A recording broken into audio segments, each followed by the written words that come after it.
Hello guys, welcome at our YouTube channel. आज की video में हम पढ़ेंगे 12th क्लास की हिस्ट्री का चैप्टर नंबर 1, जिसका नाम है ईंट मनके तथा अस्थियाँ।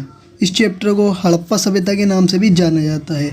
इस वीडियो के अंदर हम पढ़ेंगे इस चैप्टर के most important question and answer, जो कि आपके एग्ज़ाम में बार बार रिपीट होते हैं। ये आपका पार्ट नंबर 1 है, most important question and answer का। इसका अगर आपको पीडीएफ चाहिए क्वेश्चन आंसर का, वो भी आपको प्रोवाइड करा दिया जाएगा, जिसका लिंक डिस्क्रिप्शन में दे दिया गया है। आप वहां से आकर डाउनलोड कर सकते हैं। तो स्टार्ट करते हैं अपनी आज की ये वीडियो।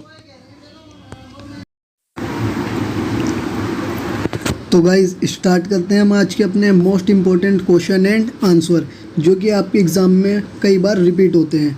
उनमें से आज का हमारा प्रश्न नंबर 1 देख लेते हैं। आपका पहला प्रश्न है, हड़प्पा सभ्यता की जानकारी के स्रोतों का वर्णन कीजिए। यानी कि आपको हड़प्पा सभ्यता के बारे में जानकारी किन किन चीज़ों से मिलती है, आपको उन सब के बारे में बताना है। तो देख लेते हैं हड़प्पा सभ्यता के बारे में जानकारी हम किस प्रकार प्राप्त करते हैं। तो कई सारी चीज़ें हमें खुदाई में मिली हैं हड़प्पा सभ्यता की। उनमें से खुदाई में मिली हुई इमारतें, उससे हमें जानकारी मिलती है हड़प्पा सभ्यता के बारे में। सेकंड, मृदभांड मिले हैं, बहुत सारे बर्तन वगैरह, औजार मिले हैं हमें, उनके पुराने आभूषण, मूर्तियाँ, मोहर, ये सारी की सारी कुछ चीज़ें ऐसी हैं जिनसे हमें हड़प्पा सभ्यता के बारे में जानकारी प्राप्त हुई है। तो ये तो जानकारी के स्रोत। आपका प्रश्न नंबर 2 है, हड़प्पा सभ्यता के निर्वाह के तरीके क्या थे। निर्वाह का मतलब होता है जीवन जीने के लिए ज़रूरी चीज़ें, यानी कि अपने जीवन को चलाने के लिए हड़प्पा सभ्यता के लोग क्या क्या कार्य किया करते थे, वो आपको इस प्रश्न के अंदर बताना है। तो सबसे पहला जो कार्य हड़प्पा सभ्यता के लोग किया करते थे वो था कृषि। हड़प्पा सभ्यता के लोग गेहूँ, जौ, चावल, मक्का, इन सब की कृषि किया करते थे और अपना जीवन चलाते थे। साथ ही साथ हड़प्पा सभ्यता के लोग जो थे वो पशुपालन भी करते थे, जैसे कि भेड़, बकरी, भैंस, सूअर, ये कुछ ऐसे जानवर थे जो कि हड़प्पा सभ्यता के लोग पाला करते थे।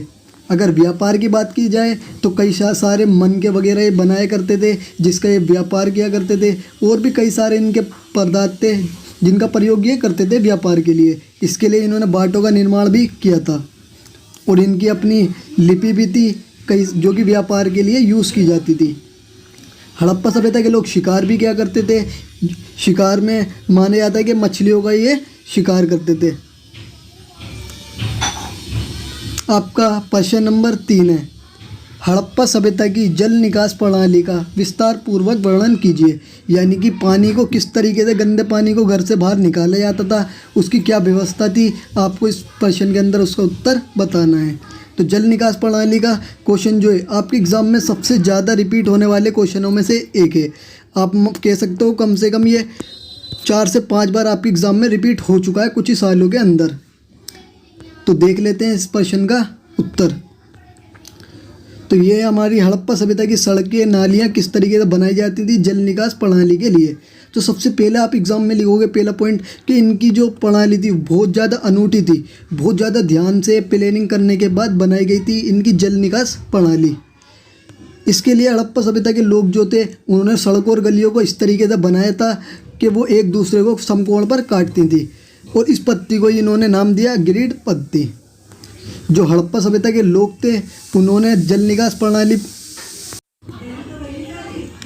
हड़प्पा सभ्यता के लोगों ने पहले गलियों और नालियों को एक साथ बनाया, फिर उसके बाद उसके अगल बगल में इन्होंने घरों का निर्माण किया था। यानी कि पहले नालियाँ और सड़कें बनाई गई, फिर घरों का निर्माण किया गया। इनकी एक योजना भी थी घर बनाने के बाद कि जब भी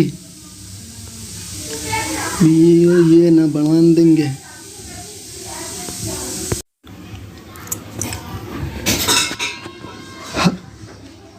हड़प्पा सभ्यता के लोगों ने पहले नालियों के साथ गलियों को बनाया था, फिर उसके अगल बगल घरों का निर्माण किया था। जो हड़प्पा सभ्यता के लोग थे उनका एक नियम भी था, अगर वो अपने घरों की गंदी नालियों को बाहर की नालियों से जोड़ना चाहते थे तो उनके घर की कम से कम एक दीवार का गली से सटा होना ज़रूरी था, ताकि पानी आसानी से घर से बाहर जा सके। हड़प्पा सभ्यता के लोग जो थे उन्होंने अपशिष्ट जल को ढकने की भी व्यवस्था कर रखी थी, यानी कि नालियों को ढका जाता था या गटर आदि बनाए जाते थे जिनकी सफाई भी की जाती थी। हड़प्पा सभ्यता जो है उसके पूरे के शहर में नालियाँ बनाई गई थी ताकि नालियों के द्वारा बड़े नालों में मिलाया जा सके नालियों को का गंदा पानी, फिर बाद में शहर से बाहर पहुँचाया जा सके। तो इस तरीके से हड़प्पा सभ्यता की जल निकास प्रणाली जो थी वो बनाई गई थी। प्रश्न नंबर 4 है हमारा, आप किस प्रकार कह सकते हो कि हड़प्पा सभ्यता में सामाजिक विभिन्नता मौजूद थी? यानी कि समाज में कुछ लोग अमीर थे, कुछ गरीब थे, कुछ मध्य वर्ग में थे, ये आप किस तरीके से कह सकते हो? तो इसका आंसर देख लेते हैं हम। तो इसे प्रमाणित करने के लिए, साबित करने के लिए हम 4 पॉइंटों का वर्णन करेंगे। सबसे पहला जो है वो है शवाधानों का अध्ययन। जब हड़प्पा सभ्यता के लोग जो शब्द थे हमने उनको देखा, पढ़ा, उनके बारे में जानकारी इकट्ठी करी, तो हमें पता चला कि कुछ लोग जो है उनके शव अलग तरीके से दफनाए गए, यानी कि उनके घरों में ही दफनाए गए, जो कि माना जा सकता है वो अमीर लोग होंगे। कुछ लोगों के शव जो हैं उनको दफनाया गया था कब्रिस्तानों के अंदर, जहाँ पे आमतौर पर आम लोग रिया करते थे। तो शवों का अध्ययन करके इस तरीके से हमें सामाजिक विभिन्नता के बारे में पता चला। फिर बाद में हमारे जो पुरातत्वविद हैं उन्होंने कब्रों के बारे में अध्ययन किया। जब कब्रों को खोदा गया उसमें देखा गया कि कुछ जो कब्रें हैं उसमें कीमती आभूषण हैं, सोना वगैरह या फिर बहुत कीमती उस टाइम पे जो आभूषण माने जाते थे वो कब्रों के अंदर पाए गए। परंतु कुछ कब्रों के अंदर आम चीज़ें ही पाई गई जैसे सुई, बर्तन आदि। तो कब्रों का अध्ययन करके भी पता चल सका कि कुछ लोग अमीर थे, कुछ गरीब थे। विलासिता की वस्तु, कुछ वस्तु ऐसी थी उस टाइम पे जो कि ऐश के लिए यूज़ करी जाती थी, ऐशो आराम के लिए, जैसे कि फयांस नाम का एक पात्र। जिन भी घरों से फयांस नाम का एक पात्र मिला है उसे ऐसा माना जाता है कि वो घर जो था अमीर लोगों का था। जहाँ पे नॉर्मल चीज़ें मिली हैं, मटके, बर्तन, सुई, चक्की वगैरह, तो उसे देखकर माना जाता है ये आम व्यक्ति की जगह थी। नेक्स्ट पॉइंट आप लिखोगे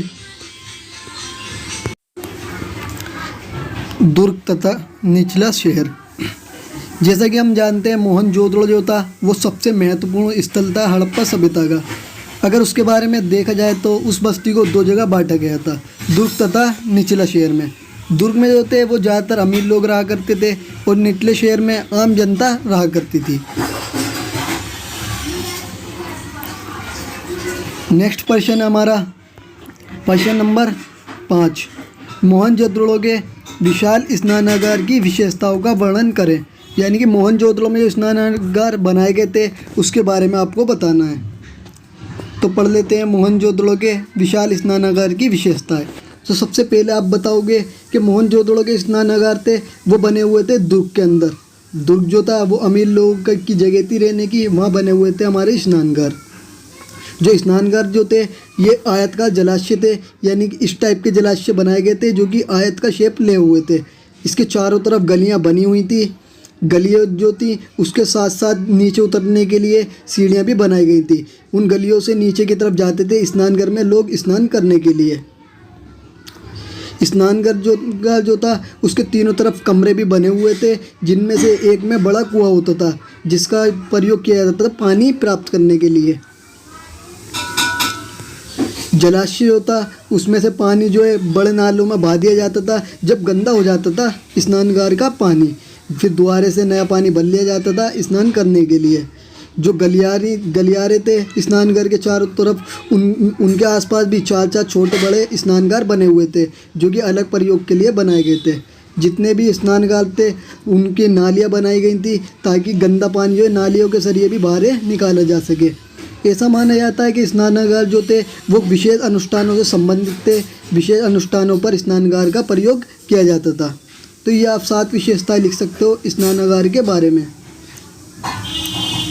अगला प्रश्न है आपका, हड़प्पा सभ्यता की विशेषताएं क्या थी?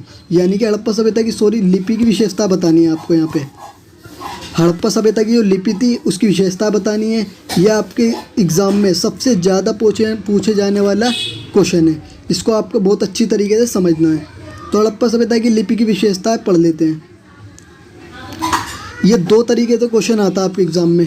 सबसे पहले पूछा जाता है हड़प्पा सभ्यता की जो लिपि है वो रहस्यमय लिपि क्यों है, ये भी पूछा जा सकता है। या आपसे पूछा जा सकता है कि हड़प्पा सभ्यता की लिपि की विशेषता बताइए। तो मैं आपको दोनों क्वेश्चन का आंसर समझा देता हूँ। सबसे पहले हम समझेंगे हड़प्पा सभ्यता की लिपि को रहस्यमय लिपि क्यों कहा जाता है। रहस्यमय इसलिए कहा जाता है क्योंकि आज तक ये पढ़ी नहीं गई है और ये जो लिपि है ये वर्णमालीय नहीं है। इसके अंदर अक्षरों के द्वारा हमें बातों को समझाया जाता है। जो अक्षर जो हैं वो स्वर और व्यंजन के बारे में ही बताते हैं।